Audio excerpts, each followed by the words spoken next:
traffic update muna tayo mga karangkada. Ang nakikita nyo sa inyong mga screens ay yung traffic situation ngayon dyan sa may EDSA Corner, Ermin Garcia. Sa mga hindi familiar sa lugar na ito yung dyan pagkalagpas ng NEPA Q-Mart. Ngayon, sa left side ng inyong mga screen, yan yung, kung di ako nagkakamali, yan yung northbound, yung mula Cubao at papunta kayo ng Kamuning at Quezon Avenue. So medyo mabigat ang daloy ng trapiko dyan kasi rush hour na ngayon at nag-uuwian na galing trabaho. Samantala na sa right side ng inyong mga screens, yan, medyo maluwag naman ang daloy ng trapiko. Yan yung southbound, yung mga galing ng Quezon Avenue, papunta ng Cubao at papuntang Mandaluyong area.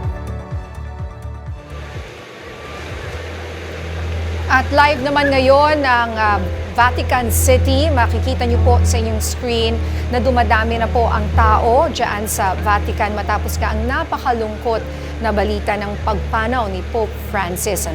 At ngayon nasa 11:30 po ng umaga dyan sa Vatican City. At antabayanan niyo po ang iba pang mga nagbabagang balita mula po dyan sa Vatican. Lunes, April 21, 2025. Tuloy pa rin ang pag-arangkada ng maiinit na balita.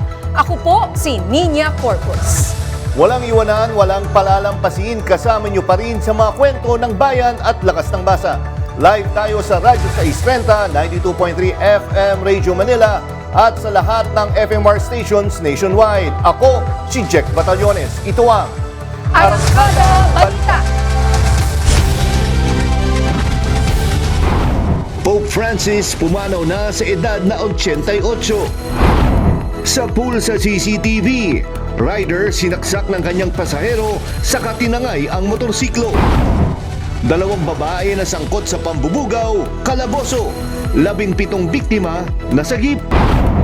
Dalawa pang suspect kabilang ang mastermind umano sa pagpatay sa negosyanteng si Anson Ke at kanyang driver patuloy na tinutugis.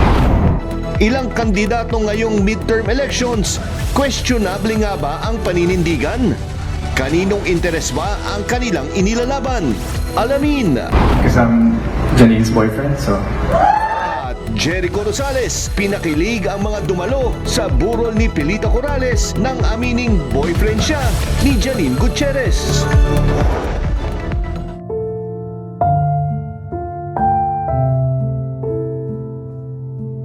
Isang malungkot na balita. Pumanaw na po si Pope Francis ngayong araw sa edad na 88. Ayon sa Vatican, pumanaw ang Santo Papa sa kanyang tahanan sa Casa Santa Marta. Bago ito naglabas pa ng Easter message si Pope Francis nitong Easter Sunday sa Vatican na tinatawag na Urbi et Orbi, na ang ibig sabihin ay to the city and the world. Sa kanyang mensahe na binasa ng kanyang aide, muling iginiit ng Santo Papa ang kanyang panawagan para sa agarang ceasefire sa Gaza. Nanawagan din siya sa militanteng grupong Hamas para sa pagpapalaya ng mga natitira pang hostage. Mariin din niyang kinondena ang aniyay nakakabahalang pag-iral ng anti-Semitism trend o ang matinding galit sa mga Hudyo. Sa pagpanaw ni Pope Francis, hindi lang ang buong simbahang Katolika ang nagluluksa, kundi pati ang milyong-milyong deboto sa buong mundo, lalo na ang mga Pilipinong malapit sa puso ng Santo Papa. Ngayong hapon, makakausap natin live mula sa Roma si Father Greg Gaston. Siya po ang rector ng Pontificio Colegio Filipino at para balikan po ang alaala ng Holy Father at kung paano siya tumatak sa ating mga kababayang pare dyan sa Vatican. Father Greg, magandang araw po. Nakikiramay po kami sa inyo dyan. Magandang araw po. Maraming salamat sa inyo at sa inyong mga dasal para kay Pope Francis at sa ating lahat. Father Greg, una po sa lahat, ano po ang naging reaksyon ng mga tao dyan sa Vatican po, sa Roma, lalong-lalo na po at mukhang hindi po inaasahan itong ganitong klase ng balita, lalo na po ngayong Easter.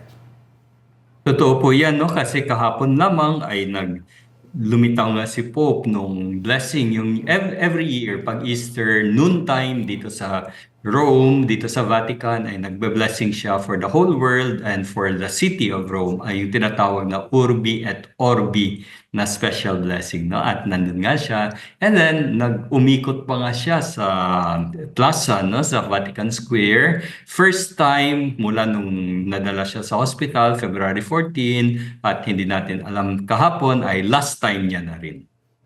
So, Father, yun nga medyo nagkagulatan nga po. Di ba, kung matatandaan nyo yung mga, I think that was a month or 2 months ago, nasa hospital siya, pero nag-improve po yung health po niya, no? Ano ba yung nangyari po talaga? I mean, nag-deteriorate po bigla overnight po? Oo, tinatanong ko rin yung mga ano ko no, mga doktor, ng mga kaibigan noon at sabi nila at ganun talaga pag at that age and then bilateral pneumonia at medyo may part nga ng lungs ni Pope Francis na tinanggal noong unang panahon pa. Although maganda kasi may progress naman no, medyo gumagaling, nalabas nga siya sa hospital. Even yung oxygen niya ay pinababaan na yung dosage ng oxygen at mga gamot niya. Patuloy pa rin may konting PT no sa lungs, sa paghinga, sa paglakad, lahat 'yan. At mukhang the fact na lumitaw nga siya kahapon no, ay napakaganda at well, hindi natin nga naasahan na bigla na lang itong umaga ay pumanaw ng 7:35 ng umaga. Oo nga po, talagang nakakagulat nga po itong balita na ito. Pero paano po ninyo ilalarawan ang naging liderato ni Pope Francis, lalo na po sa kanyang malasakit sa mga mahihirap at partikular rin sa mga migrants? Yes, totoo po yan, no? Kasi nga, si Pope Francis galing sa Argentina and then bilang isang Jesuit, talagang exposed din, no? Bilang isang pari, exposed naman talaga sa mahihirap, sa mga nangangailangan. At yan naman ang service talaga nating simbahan, no? Hindi lamang mga pari, kundi lahat tayo, pati mga lay people, laymen, lay women. At ang kanyang pagmamahal sa mga Filipino ay nakapagsimbang gabi nga siya no, kasama natin. And then the year after ng Hayan, ng Yolanda, ay nag-special mass din dito siya dito sa Vatican, no, nakasama siya sa misa. And then of course, pumunta siya dyan sa Philippines, napakalaking bagay na kanyang union sa ating mga Pilipino at dito nagkaroon din ng I think ng 500 years of Christianity 2021 ay nagkaroon din ng misa para sa ating mga Pilipino dito sa Roma.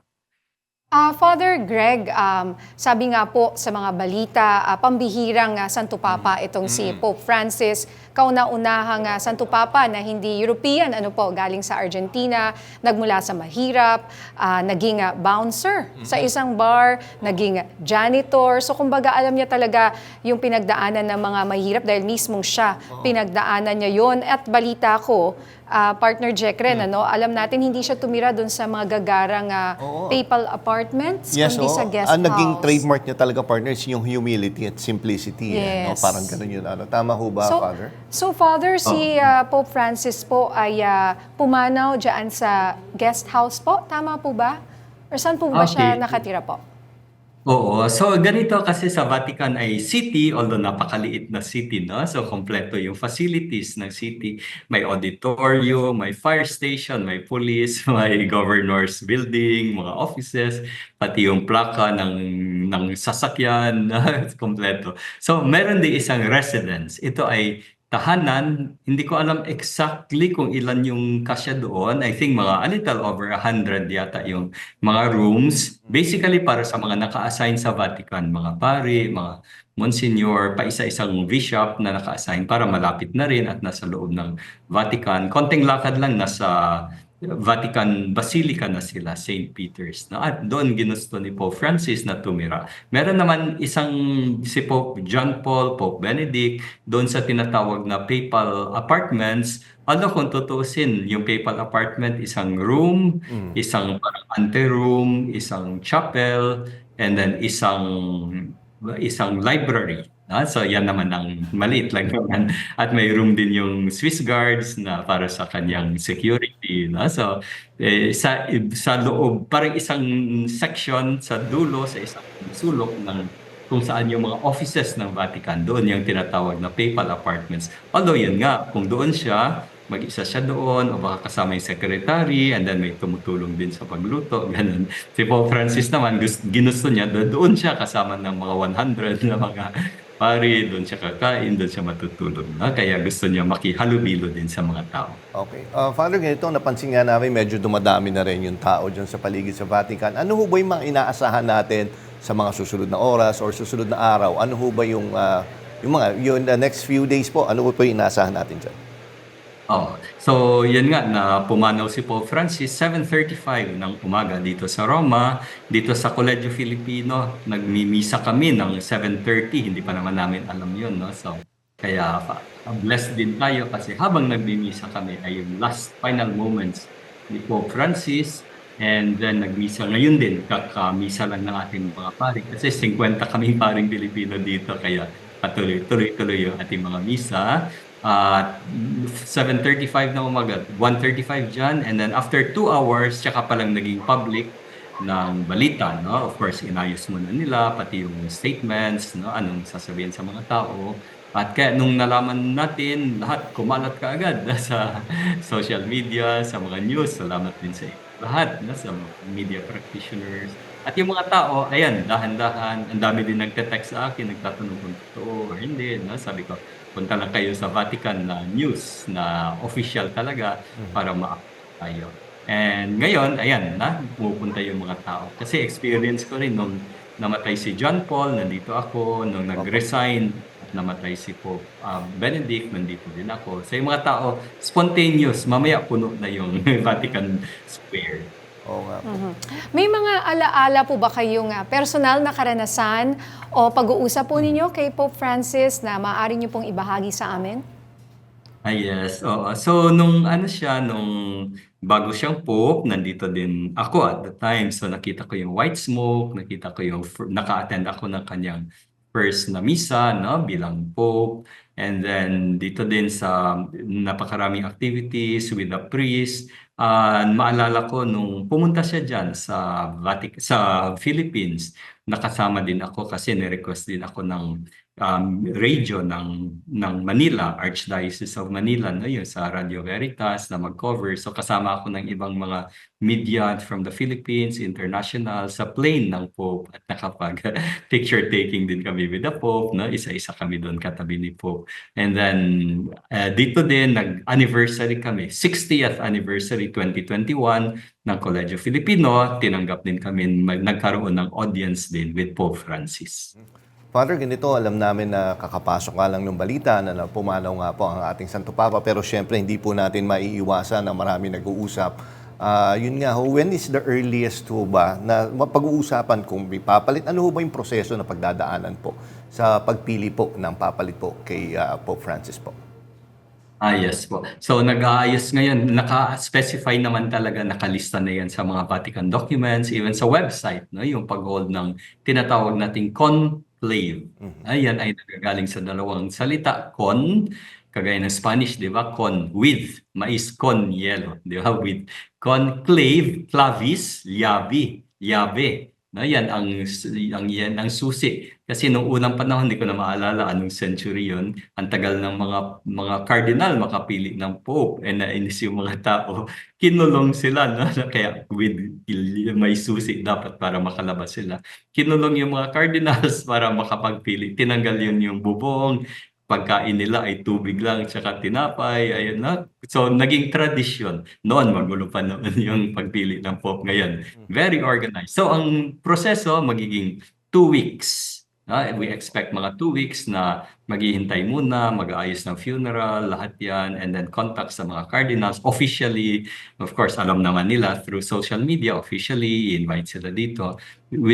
After 2 weeks, tsaka datingan yung mga cardinal dito.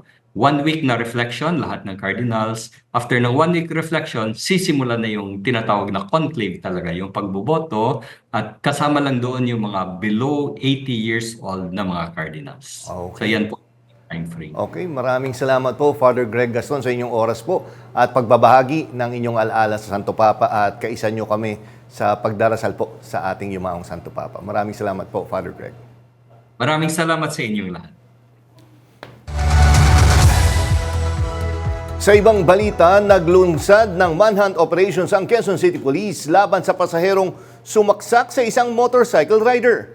Babala po sa sensitibong bidyong itong report ni Ryan Paraboles.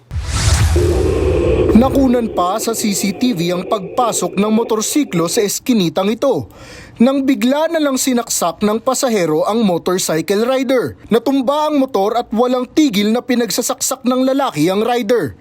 Maya-maya pa, itinayo ng sospek ang motorsiklo at tinangay ito paalis. Ayon sa mga opisyal ng Barangay Pag-ibig sa Nayon, Quezon City, nangyari ang krimen alas 5 ng umaga kahapon. Humingi ng tulong ang biktima na nagtamo ng 10 saksak sa iba't ibang bahagi ng katawan. Naisakay daw niya ang pasahero sa rekto at nagpahatid sa lugar. Sa ngayon, nagpapagaling na sa ospital ang rider matapos isugod ng mga taga-barangay. Nabatid na maliban sa motorsiklo, hindi naman tinangay ng sospek ang wallet at cellphone ng biktima. Gamit ang kuha sa CCTV, tinutugis na ng pulisya ang sospek. Ryan Paraboles, umaarangkada sa pagbabalita. Nagsuntukan sa loob ng bar sa Samal Island sa Davao del Norte ang dalawang lalaking nitong Biyernes Santo. Makikita sa video na kinwelyuhan ng isang lalaking pasahero ng barge ang kapwa nitong lalaking pasahero. Agad inawat ang dalawa ng mga sundalo at Coast Guard pero bumalik ang isang lalaki at sinampal ang kanyang nakaaway. Ayon sa pulisya, git-gitan papasok sa barge ang dahilan ng away. Lalo't mahaba ang pila ng mga sakyan dahil sa mga magbabakasyon sa Samal Island tuwing Semana Santa. Dinala sa police station ng dalawa na maharap sa kasong alarm and scandal. Mahigpit na minomonitor ngayon ng Department of Health ang mga close contact ng dalawang tinamaan ng monkeypox sa Davao City. Yan ang umaarangkadang balita ni FMR News Davao correspondent Hernel Tokmo. Hindi pa naman ganun kumbaga, kalala itong sitwasyon. Kinumpirma ng Davao City Health Office ang dalawang kaso ng monkeypox sa Davao City noong April 16. Dinala sa isolation facility ng Southern Philippines Medical Center ang dalawang pasyente pero namatay ang isa. Nilinaw ng Department of Health, pumanaw ito sa komplikasyon dahil immunocompromised ang naturang pasyente. Ayon kay Dr. Abdullah Dumama Jr., walang pagtaas ng risk level sa lungsod bunsod ng dalawang kaso. Clade 2 variant ang mpox virus ng dalawang pasyente pero mas malala umano ang Clade 1 variant. Wala ko tayong dapat ikabahala sa ngayon dahil hindi pa naman ganun kumbaga, kalala itong sitwasyon. Sa Davao City, meron tayong konting kaso. In fact, meron tayong 22 suspects already. Tapos, ito yung since 2024 pa ito, no? Since 2024 hanggang 2025. Suspects yun, pero may 5 tayong cases, 2 confirmed. Patuloy ang contact tracing ng DOH sa mga nakasalamuhan ng mga pasyente at inaalam kung paano sila nahawa ng mpox. Ang monkeypox ay maaring mapasa sa pamamagitan ng close o intimate contact. Payo ng DOH na agad sumangguni sa City Epidemiology and Surveillance Unit sakaling may sintomas ng mpox. Hernal Tokmo, umarangkada sa pagbabalita. 17 babaeng ibinugaw ang nasagip ng mga otoridad sa Pampanga. Yan ang umaarangkadang balita ni FMR News Central Luzon correspondent Gracie Rutao. Kasong 9208 o anti-human trafficking. Arestado ang dalawang babaeng bugaw sa ikinasang entrapment operation ng Regional Anti-Trafficking in Persons Task Group at City Social Welfare Development Office. Isinagawa ang entrapment operation noong Abril 11 at 17 babae ang nasagip sa Angeles City. Kinilala ang mga inaresto bilang sina alias Melissa at Ariana. Unang nahuli si Melissa kung saan 12 biktima ang nasagip mula sa kanya at sunod na naaresto si Ariana na may hawak sa 5 babae. Ayon sa impormasyon na natanggap ng pulisya, ibinubugaw sa mga lalaking parokyano kapalit ng pera. Lumalabas po ay binabayaran po yung ating mga biktima na mga more or less mga 5,000 at mga 1,000 to 1,500 po ang napupunta po doon sa bugaw. Nahaharap sa kasong paglabag sa RA 9208 o Expanded Anti-Trafficking in Persons Act of 2012 ang mga suspect at sumasailalim naman sa medical at psychological assessment ang mga nasagip na biktima. Grace Rotao, umaarangkada sa pagbabalita. Sa likod ng brutal na pagpatay sa negosyanteng si Anson Ke at kanyang driver, isang malawakang kidnap for hire operation ang nabunyag at ngayon, 3 sa mga sangkot ay nasa kamay na ng batas. Pero ayon sa PNP, hindi pa tapos ang laban. 2 sa mga pangunahing suspect, mga banyaga ay nananatiling pinaghahanap. Narito ang report ni Cherubim Ganaden. Also want to highlight and commend the successful efforts. Case solved, justice served. Ito ang mariing pahayag ng PNP matapos maaresto ang 3 suspect sa pagdukot at pagpatay kay Anson Ke at ang kanyang driver na si Armani Pabilio. Ayon kay PNP Chief General Romel Marbil, hindi ito karaniwang kidnap for ransom, kundi isang kidnap for hire operation na pinamunuan umano ng Chinese national na si David Tan Liao. Naaresto sa Palawan sila Raymart Katekista at Richard Tan Garcia noong April 18. Si Liao naman ay voluntaryong sumuko at kasalukuyang nasa kustodiya ng PNP Anti-Kidnapping Group. Pinasalamatan ng Federation of Filipino-Chinese Chambers of Commerce and Industry ang mga ahensyang nagtulungan, pero nanawagan pa rin na tugisin ang natitirang suspect at mga utak ng krimen. Pinuri ni House Speaker Martin Romualdez ang mabilis na aksyon ng PNP at sinabing patunay ito na kaya ng batas ang magbigay hustisya basta't may suporta. Nagpasalamat ang pamilya Ke sa pamahalaan at umaasang makakamit ang ganap na hustisya sa tulong na matibay na kaso at buong-buong investigasyon. Cherubim Ganaden, umaarangkada sa pagbabalita. Sa gitna ng tumitinding banta ng kidnapping at pagkalat ng fake news, bumuo na ng 2 espesyal na komite ang Philippine National Police para tugisin ang mga sindikato at protektahan ng publiko laban sa maling impormasyon. Ang Joint Anti-Kidnapping Action Committee or JACAC ay tututok sa mga operasyon ng Kidnap for Hire sa pangunguna ni Police Lieutenant General Edgar Alan Ocubo. Samantala, binuo rin ang Joint Anti-Fake News Action Committee o JAFNAC na pamumunuan ni Police Lieutenant General Robert Rodriguez.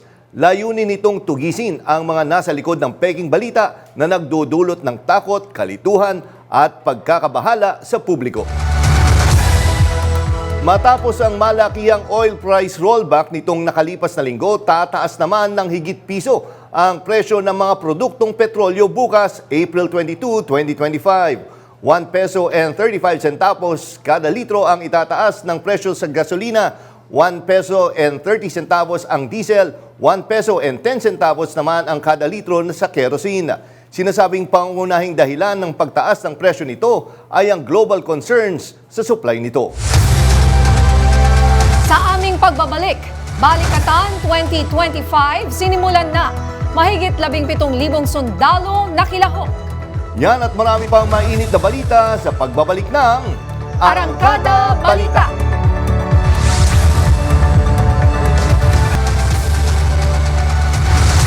Iginiit ng ilang mambabatas na ang pag-endorso ni Vice President Sara Duterte ng mga senatorial candidate ay paraan para makakuha ng suporta bago ang kanyang impeachment trial.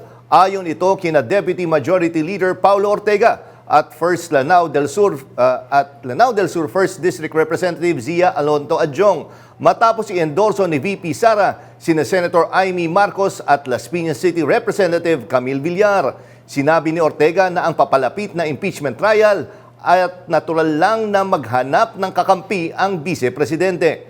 Hinimok naman ni Adjong ang mga Pilipino na manatiling mapagmatsyag, aniya. Kailangan ng taong bayan ng mga lider na may pananagutan at may paninindigan.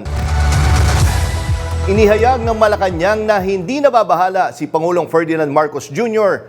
ang pagbaba ng kanyang approval rating sa nakaraang survey ng Pulse Asia. Sinabi ni Palace Press Officer Undersecretary Claire Castro na walang survey ang makakapaghinto sa Pangulo para magtrabaho. Dagdag pa ni Castro na ang pagbaba ng approval rating ng Pangulo ay bunga ng mga kinakaharap na problema ng bansa.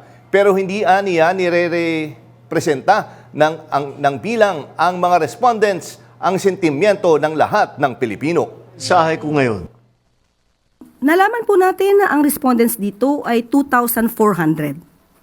So sa 2,400, hindi naman po ito nagre-reflect ng sentimiento ng kabuuang more than 100 million people or Filipinos kung ano man po ang nagiging desisyon ng Pangulo at ng administrasyon, at ito'y magre-reflect sa isang survey na naisin pa rin po at ipapatupad pa rin po ng Pangulo kung ano ang nasa batas, kung ano ang tama, at hindi kung ano po ang sasabihin sa isang survey. Isang buwan bago ang eleksyon, nananatiling malakas ang kapit ng mga kandidato ng administrasyon sa karera sa Senado. Sa pinakabagong SWS survey, 9 sa kanila ang pasok pa rin sa Magic 12. Sino-sino ang mga nangunguna at sino naman ang nahuhuli sa laban? May report si Angela Babad. Sa latest survey ng social weather stations, 9 na kandidato ng administrasyon ang nananatili sa listahan ng posibleng manalo bilang senador sa paparating na May 2025 elections. Nangunguna pa rin si Senator Bongo na may 45% voter support, kasunod ang broadcaster at ACT-CIS representative na si Erwin Tulfo na may 43%.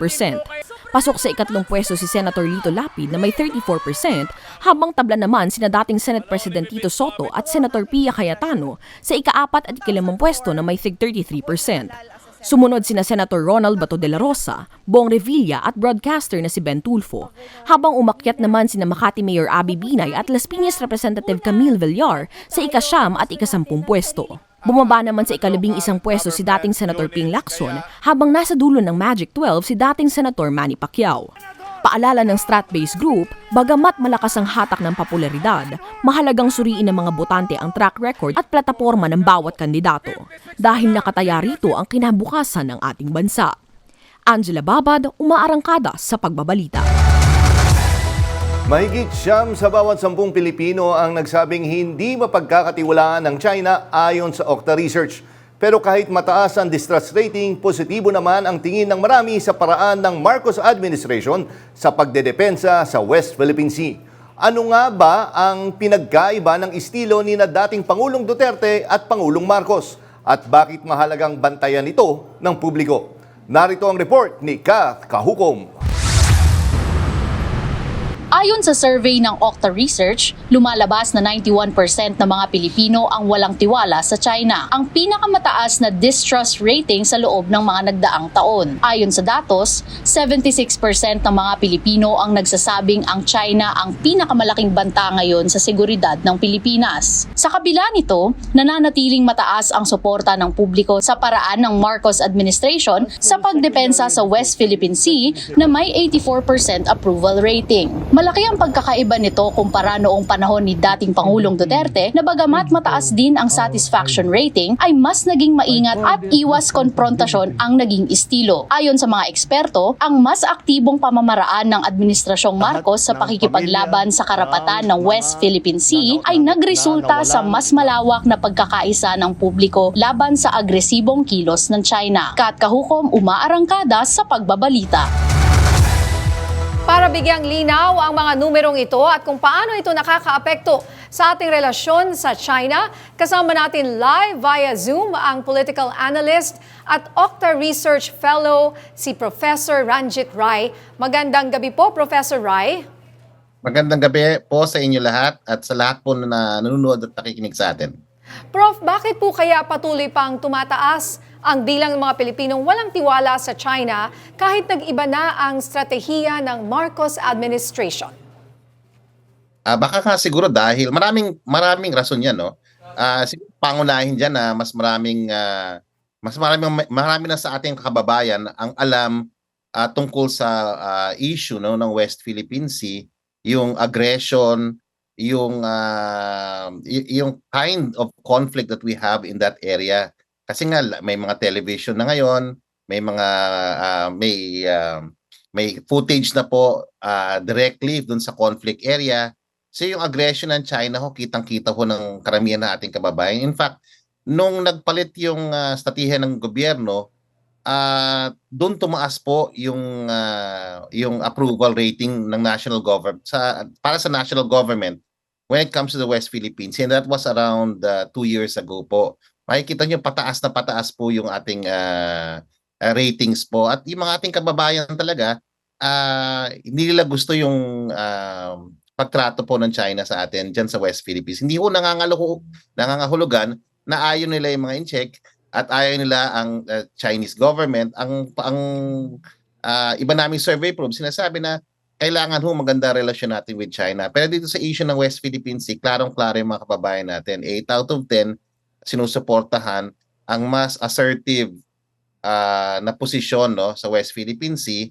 In fact, pag tinignan mo, hinimay mo yung aming mga latest survey, at least towards the second and third quarter po of last year, makikita nyo 7 out of 10 Filipinos po nagsasabi dapat i-assert natin yung rights natin in 3 ways po. 1, through military action, that means expanded naval and troop presence. Number 2, through diplomatic channels. And number 3, to strengthen and modernize our military. So, pag tinignan mo yung latest survey results namin nung fourth quarter, 8 out of 10 Filipinos po, 84% po, gaya nga nasabi ng report nyo, sinusuportahan yung posisyon ng ating gobyerno. So, ang pinakapangunahing rason ay yung conflict natin sa West Philippine Sea, yung alitan natin doon. Kaya humababa ang trust ratings ng mga kababayan sa China at napakataas ng ating approval rating sa response ng government pagdating sa conflict sa West Philippine Sea. Sir, ganito, may sinasabi, usually sa Coast Guard, dati may inaano nga sila na huwag iboto yung mga pro-China na candidates. Although hindi naman natin papangalanan kung sino to. Pero pag i-observe mo yung mga statements nila, makaka-apekto ba sa kanilang candidacy, sa the way the voters will view them, vote for them? Kung ito yung medyo is either safe sila or talagang nagli-lean towards si China, anong tingin nyo epekto nito sa kanilang kampanya? Based on sa datos ng Okta Research, makaka-apekto talaga kasi 8 out of 10 Filipinos are against candidates who will not have an assertive stance on the West Philippine Sea. So, klarong-klaro yung sinasabi nilang pro-China position o malamya ang posisyon tungkol sa West Philippine Sea, hindi iboboto ng mga kababayan natin yan. At hindi lang naman kami ang survey firm na nagsasabi niyan. Doon sa mga tanyag, marami na rin nagsasabi, no? Halos pareho rin, halos yung findings namin, 8 out of 10 Filipinos support candidates who have a more assertive stance, I should say pala, sa West Philippine Sea. Kung hindi assertive yung stand natin sa West Philippine Sea, hindi boboto yung kandidato na yun. So yun ngayon mahirap pumatag na gano'n nga, na kandidato ka na malamya ang posisyon mo sa pag-assert ng rights natin sa West Philippine Sea. Hindi ho kayo boboto ng mga kababayan natin. Yung mga tahimik lang, let's say wala tayong naririnig sa kanila, kumbaga neutral. Playing safe, exactly. Hindi nagsasalita whether against or, pro, dyan po sa issue sa West Philippine Sea. Kumusta naman po sila? Well, wala kaming datos tungkol dyan. Ang datos lang namin, yung matatag na kandidato na hindi klaro ang posisyon o hindi assertive o hindi kaakibat, no, o kapareho ng posisyon ng Philippine government sa pag-assert ng rights natin sa West Philippine Sea, klarong hindi sila iboboto po. So mahirap po ang kandidatong matatag na gano'n, na hindi nga pro-China ang position, matatag na hindi assertive o hindi sumusuporta sa assertive na stance ng bayan natin tungkol sa issue ng West Philippine Sea. So yan, klarong-klaro sa datos. Pero yung sa wala kaming datos tungkol yan, neutral po. Okay, pero Professor, may napansin lang ako, although yun nga, hindi ko papangalanan lang kung sino yung kandidato na yun, na medyo talaga kahit dun sa sa TRICOM hearing, talagang sinabihan siya na pro-China siya na candidate. Pero napansin doon sa isang survey na tumaas eh. Nagkaroon siya ng bump sa ranking. Pero or depende ba to, Professor, kung saan ka ng survey mo, sa mo kinonduct? I think to a great extent information siya, based siya on how informed our voters are. Kasi wala naman hong paraan, no, para ma-determine kung sino talagang hindi pabor sa mas assertive, mas pro-Filipino na stand sa West Philippines. Kaya hindi natatagho yung mga kandidato natin. Pero yung sinasabi niyo ho, hindi naman ho ata na-identify kung sino yung kandidato with certain. Kaya Yun, voter information po yun. Nasa sa mga tumatakbo, mga partido nila. Kung i-assert nila, eto, kandidato namin, pro-Philippines yan, pro-West Philippines Sea, atin to.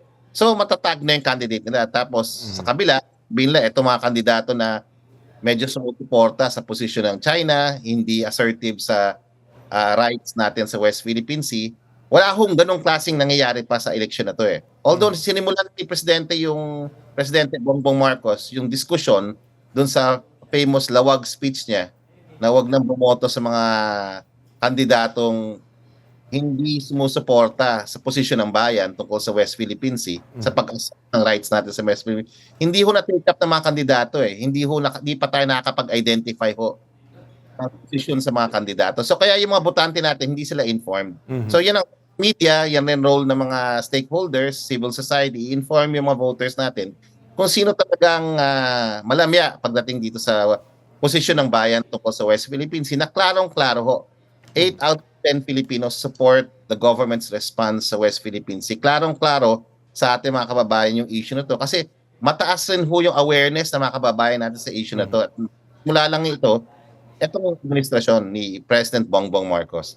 Okay, at bukod po dito sa mas malakas na pahayag at transparency, ano pa po ang maaaring gawin ng pamahalaan upang mapanatili ang mataas na suporta ng publiko sa issue ng West Philippine Sea?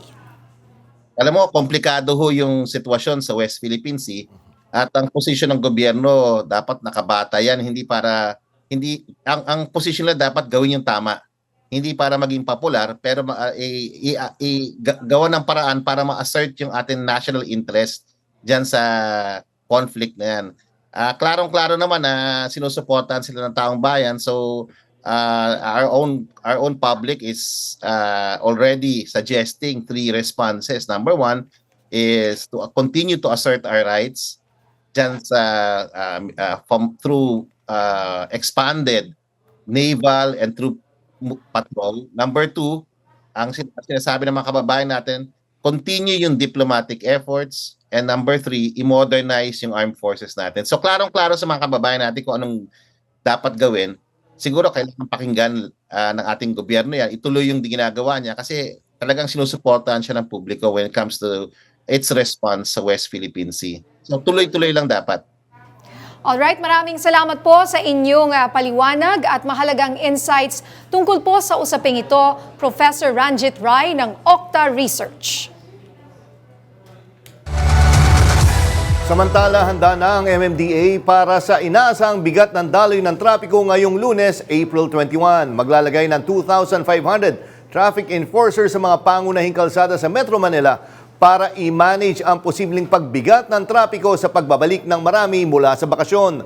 Ang roadworks ng Department of Public Works and Highways ay nagsimula noong April 16 at inaasang tapos na kaninang alas 5 ng umaga. Matatandang noong nakarang linggo, libu-libong motorista ang naipit sa traffic dahil sa mga hindi pa tapos na pagkukumpuni ng mga kalsada pagkatapos ng Holy Week. Opisyal nang inilunsad ngayong araw ang Balikatan 2025. Pilipinas at Amerika muling nagsanib puwersa kasama ang ilang kaalyadong bansa para sa pinakamalaking military drill ngayong taon. Narito ang report. Mahigit 17,000 sundalo mula sa Pilipinas, Estados Unidos, Japan at Australia ang kalahok sa 3 linggong Balikatan 2025. Ngayong taon, tampok ang full-scale battle simulation, live fire drill sa Cagayan at ang pag-deploy ng US Nemesis anti-ship missile system malapit sa strategic waters sa hilaga ng bansa. Kasabay ito ng tumitinding tensyon sa West Philippine Sea kung saan ilang buwan nang may girian laban sa China. Ayon kay Pangulong Marcos, ang Balikatan ay patunay ng matatag na alyansa sa ilalim ng Mutual Defense Treaty. Target din ng Pilipinas ang pagbili ng F-16 fighter jets, dagdag na warships at mas modernong missile systems. Opisyal nang itinalaga ng Philippine Coast Guard si Captain Noemi Girao Cayabyab bilang kauna-unahang babaeng tagapagsalita ng ahensya.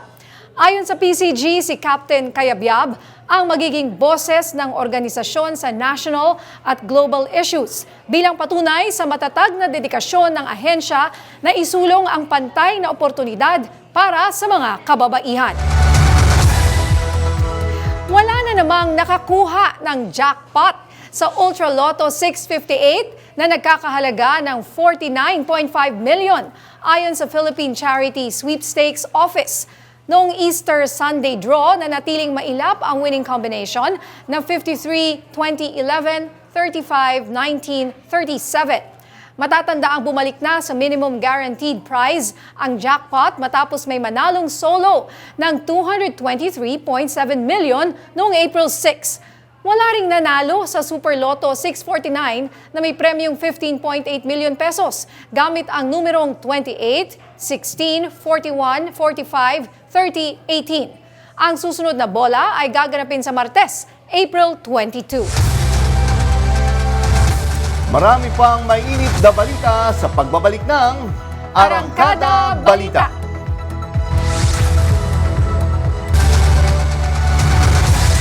Isa sa mga pinag-usapang kaso sa madugong drug war ng Administrasyong Duterte ang pagkamatay ng mga kabataang sina Carl Arnaiz at Reynaldo Colot de Guzman ang muling binigyang hustisya ng Court of Appeals. Narito ang report.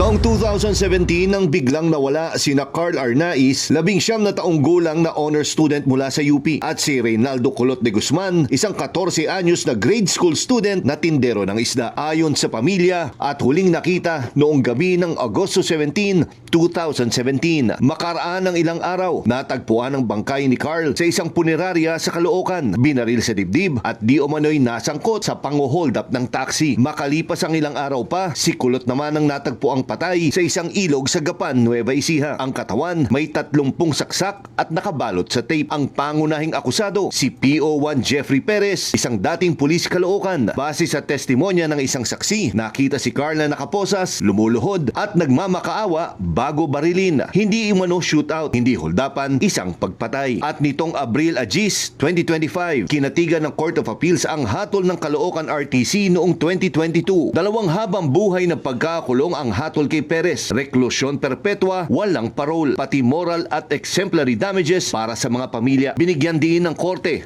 ang tinatawag na last seen alive doctrine na si Perez ang huling nakasama ng mga biktima. Sina Carl at Colot, tulad ni Kian de los Santos, parehong naging muka ng extrajudicial killings sa ilalim ng kampanyang Tukhang. Sa pinakahuling desisyon, pinagtibay ng Court of Appeals ang hatol ng pagkakakulong laban sa isang pulis Caloocan na napatunayang nag-torture, nagtanim ng ebidensya at sangkot sa pagpatay. Sa nalalapit na halalan, may isa na namang tanong na gumugulo sa isipan ng botante. Ano nga ba ang ibig sabihin ng pro-China candidate? At paano ito nakakaapekto sa ating soberanya, lalo na sa usapin ng West Philippine Sea? Narito ang ulat ni Angela Babad. Mula nang i-anunsyo ni dating Pangulong Rodrigo Duterte ang paghihiwalay ng Pilipinas sa Amerika at makikipag-alyansa sa China noong 2016, tila naging mas malalim ang papel ng China sa ating ekonomiya, seguridad at dialogo, lalo na sa ilalim ng kanyang administrasyon. Kasabay ng mga pangakong proyekto, ibinabari ng administrasyon noon ang tono ukol sa arbitral ruling ng Pilipinas laban sa China. Para sa kanila, mas mahalagang pag-usapan ng kooperasyon kaysa ang sigalot sa West Philippine Sea. Ngayon, sa ilalim ni Pangulong Ferdinand Marcos Jr., malinaw ang paghakbang palayo sa pro-China image, lalo na sa paghihimok na wag iboto ang mga kandidatong umano'y tagapagtanggol ng China. Pero ilan pa rin sa mga kandidato, gaya ng mga pahayag ni Senatorial Candidate Rodante Marcoleta, ayon sa kanya, hindi nag-e-exist ang West Philippine Sea. Pero kamakailan lamang, may isang patunay na kabaliktaran ng kanyang sinasabi. Isinama na ng Google Maps ang label na West Philippine Sea sa mga mapa nito online. Para sa mga eksperto, ito ay isang simbolikong tagumpay ng bansa na kahit sa digital platforms, kinikilala na ang pangalan at karapatan ng Pilipinas sa bahaging iyon ng dagat. Sa ngayon, babala ng mga eksperto at sektor, kilatisin ng mga kandidato hindi lang sa plataporma, kundi pati sa sinusuportahan nilang dayuhang interes. Kasama na rito ang mga may negosyo, training o ugnayang politikal sa Beijing. Sa darating na halalan, hindi lang boto ang taya, kundi pati ang ating teritoryo, seguridad at kinabukasan. Angela Babad, umaarangkada sa pagbabalita.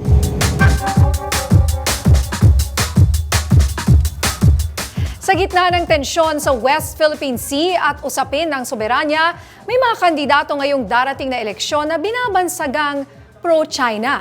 Pero sa mata ng karaniwang Pilipino, okay lang ba to o red flag na? Pakinggan natin ang pulso ng bayan sa Masa Sabi. Hindi, kasi we are Filipinos, so kailangan nating tangkilikin ang ating sariling atin. Hindi tayo pwedeng magpa-under ng ibang country. Hindi po ako pabor sa pro-China. No din po kasi kung anong atin is atin po talaga. Bilang Pilipino, wala tayong kaaway, di ba? Friends to all, enemies to none. So yes, why not? Hindi. Dahil tayo naman may soberanya na tinatawag. Ito naman ay para sa mga Pilipino, itong lupang ating sinilangan. Atin yung West Philippine Sea. Depende ma'am sa China makatulong sa government natin. Bakit hindi ma'am? China has been bullying our territories. They have been encroaching on our territories without good reason other than greed. So, bakit ako papabor doon? Wala namang question doon eh. It always has been West Philippine Sea and then they created this fiction that it was South China Sea, but that's what it is, fiction. Sa gitna ng mga issue ng soberanya, accountability at tumitinding banggaan sa politika, mahalagang malinawan ng taong bayan kung ano ang nakataya, lalo na ngayong halalan. Kasama natin ngayon via Zoom si Attorney Dino De Leon, National Security Law Expert. Pag-usapan natin ang mga isyung may kinalaman sa karapatang pantao, hustisya at pagpili ng mga lider ng bayan. Magandang gabi po, Attorney Dino. Welcome po ulit sa Arangkada Balita. Magandang gabi, Jack, at Nina at sa lahat ng ating mga tagapakinig. Okay, Attorney Dino, anong reaction nyo muna? Although hindi naman talaga pinapangalanan sila or sinisingle out, naniniwala ba kayo na dito sa current na mga candidates na meron talaga yung sinasabing pro-China na mga kandidato? Well, malinaw naman sa mga statement ng ilang mga kandidato na ang inclination nila ay sa China. Hindi lang yan sa statements nila, pati yung mga consistent stand nila in the past. Kailangan rin natin tingnan sino nga ba talaga rin yung nag-endorse sa kanila. And with all honesty and with all frankness, the Dutertes are not very well known na hindi pro-China. In fact, ano nga bang pangako ni Pangulong Duterte nung siya ay tumatakbo pa lamang? Ang sinabi niya ay mag-jet ski sa papuntang West Philippine Sea, ipaplant niya yung Philippine flag. Pero anong nangyari? Sinabi niya afterwards na bola lang yun. Ba't kayo naniwala? No? And then, what did we hear instead? Instead of going to the West Philippine Sea, ang narinig natin kay President Duterte nung kanyang administrasyon, we should be a province of China, number one. Nanggaling yan mismo sa kanyang bibig. No? Sasabihin nila joke or hindi joke, hindi yata nakakatawa na yung presidente mismo, yung chief executive, ang nagsasabi, the chief architect of foreign policy, ang nagsasabi na dapat province tayo ng China. Sinabi niya rin noon na piece of paper that he wants to throw away. Yung panalo ng nakarang administrasyong Aquino doon sa West Philippine Sea, doon sa Permanent Court of Arbitration. Nanalo na nga yung Pilipinas sa kaso. We were the only nation in Southeast Asia who was brave enough to bring China to court. Pero ang sinabi mismo ng presidente natin, walang bisa yon, piece of paper that he's going to throw away. At ang narinig rin natin consistently is he just simply loves Xi Jinping. So malinaw na kung titingnan mo yung track record ng Duterte administration, talagang masasabi natin na medyo pro-China. In fact, nag-pivot talaga ang Pilipinas sa China. Wala ka narinig ni isang stand na pinuprotektahan ng ating mangingisda. Wala ka narinig ni isang stand or condemnation sa mga Duterte na kinukondena yung trato sa ating mga naval forces or sa ating Coast Guard. No? Katahimikan ang consistently na maririnig mo sa kanila. So kung makikita mo, sino ba nag-endorse dito sa mga kandidato? Tingnan rin natin kung ini-endorse sila ng mga Duterte, kasi kung ini-endorse sila ng mga Duterte, baka red flag na iyon. when it comes to being pro-China. So it's sino yung endorser, yung unang tanong siguro na tingnan natin. Pangalawa, ano ba yung mga consistent public statements nila, no? Yun yung tingnan rin natin, at yung public stand nila when it comes to China. Okay, at ngayong panahon po ng kampanya, ano po ang dapat bantayan ng mga botante pagdating sa mga plataforma at track record ng mga tumatakbo, lalo na kung may foreign ties? Napaka-importante siguro, Nina, na aralin natin mismo kung sino iboboto natin, no? So makikita mo naman kung ano yung mga pinagsasabi nila in the past. Nasabi nga kanina doon sa initial video na even si Marcoleta, sinabi niya figment of imagination or gawa-gawa lang daw ang West Philippine Sea. Na contrary naman sa naging action ng not only ng Google Maps, no, pero yung recognition ng international community na pinanalo natin yung ating arbitration case sa Permanent Court of Arbitration sa The Hague. No? So tingnan natin kung ano nga ba yung stand nila in the past. Ang mga ginagawa kasi usually ng mga pro-China candidates, katulad ni Amy, for example, Amy Marcos, papangalanan ko na, no? Meron sila yung tinatawag na parang warmongering. Ibig sabihin nila, ayoko magpaggera sa China.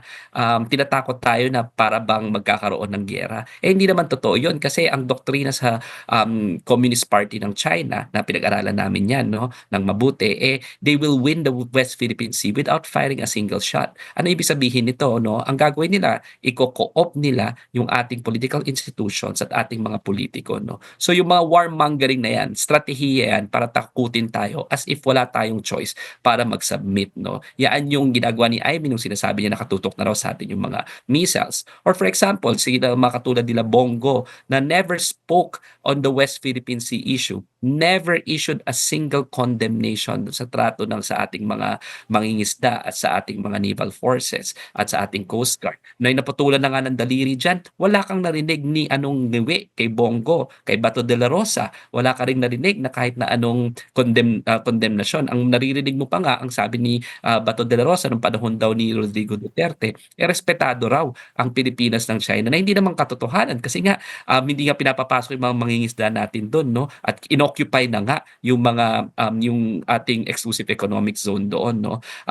Sila Camille Villar, for example, nung tinanong siya mismo, pro-China o pro-Pilipinas? Thank you ang sagot. Hindi nakapagsalita ng maayos. Ano nga ba yung mga stand nila, for example, Philip Salvador or Pastor Kibuloy sa China? Wala kang maririnig, no? Instead, ang sasabihin nila... Maraming salamat. Alright, attorney, bilang panghuli na lang po, may babala po ba kayo sa mga botante tungkol sa paghalal ng mga kandidatong maaaring magbenta raw o magkompromiso sa interes ng bansa? Siguro isipin natin kung sino ba talaga sa kanila yung mga tinatawag nating doble cara, no? When sabi nating doble cara, ang sasabihin nila napaka-nationalistic sila pagdating sa, let's say for example, ICC, sasabihin nila banyaga yan, all of a sudden magta-tap into our nationalistic emotions, pero pagdating sa West Philippine Sea, walang ngiwi. Walang sinasabi, no? So yung mga tinatawag nating doble cara na yan at tatakot-takutin tayo sa isang gera, yun siguro yung mga red flags na kailangan nating tingnan mabuti, no? So ibig sabihin, iisa lang naman kasi yung bansa natin, importante na ipagtanggol natin yung ating karapatan, lalo na dyan sa ating maritime zones at sa ating teritoryo, at tingnan natin yung consistency ng mga kandidato in terms of their track record and in terms of their public statements. Huwag dapat doon sa mga doble cara at saka traitor. Alright, maraming salamat po, Attorney Dino De Leon, sa inyong oras at paliwanag.